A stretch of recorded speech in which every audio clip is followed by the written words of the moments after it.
ooftaa sangaa kanatti fiddaa'e.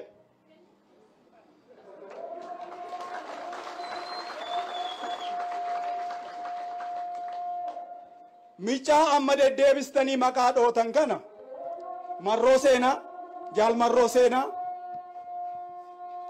namni akkana barnootaa fi nagaa jaallatu takkaan agarreni nan guddise.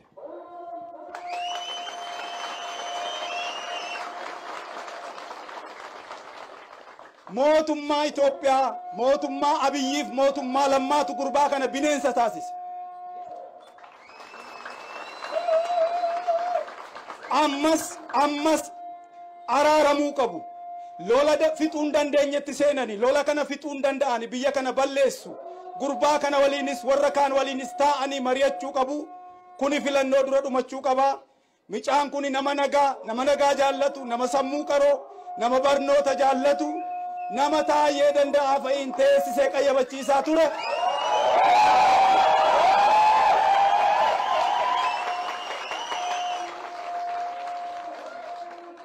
Ni nu gargaara, isaanii nu gargaara.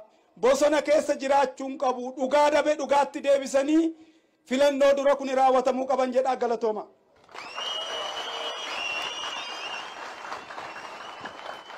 Gammachuu ayyaanaa hamleedhaan gara teessoo isaanii hamleedhaan